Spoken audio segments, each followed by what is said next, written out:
ইলেকশনের সার্বিক ব্যবস্থাপনা সম্পর্কে জানতে চেয়েছেন। সার্বিক ব্যবস্থাপনার মধ্যে ওনাদের বেশি কৌতূহল ছিল পোস্টাল ব্যালট নিয়ে।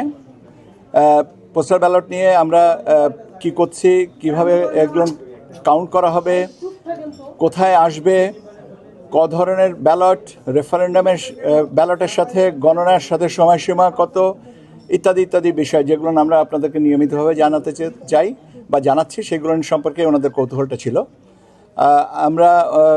আমি ওনাকে আমাদের ব্যালট পেপারের আকার, আকৃতি এবং বিস্তৃতি সম্পর্কে আমাদের প্রশিক্ষণের বাবদ যে ব্যবহার করি আমরা, সেটার একটা নমুনা দেখালাম। ওনারাও দেখেছেন এবং মোটামুটিভাবে আমাদের কাছে যেটা বলেছেন যে এটা একটা জটিল, বেশ কষ্টসাধ্য একটা ব্যাপার, তবে they wish us good luck, এইটা একটা।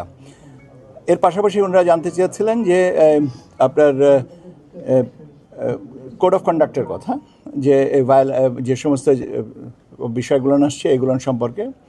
তো আমরা বলেছি যে আমাদের এখানে ইলেকট্রাল এনকোয়ারি, আমাদের এখানে কমপ্লেন্ট ম্যানেজমেন্ট সেল আছে, আর আমাদের কনস্টিটিউয়েন্সি লেভেলে আপনার যে electoral enquiry committee electoral enquiry and adjudication committee, magistrates যারা আছেন তাদের সাথে যোগাযোগ করে এই জিনিসগুলোকে সমন্বয় করা হচ্ছে। আরেকটা জিনিস ওনারা জানতে চাচ্ছিলেন যে কোনো জায়গায় কোনো আইনশৃঙ্খলা বাহিনী বা কারোর কাছ থেকে কোনো ওভারডুইং, যে এর কোনো খবর আমরা পেয়েছি কিনা। আমি বললাম যে দেখেন, প্রাথমিকভাবে এই খবরগুলো আসে স্থানীয়ভাবে।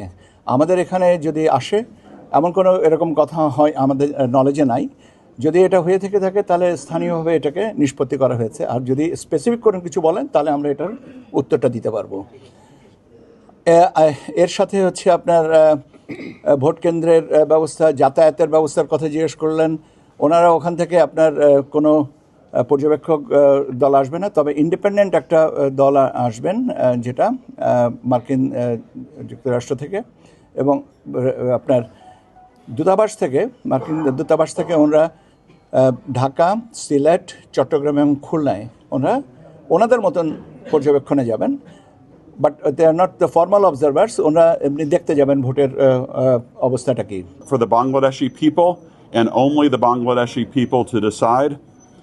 We are prepared to work with any government who the Bangladeshi people elect to represent them going forward. Last week when I met with the chief advisor, he told me he hopes that it will be a festive day for the election day. I share that hope. I hope that it is a festive election day, that the Bangladeshi people are able to go and express themselves.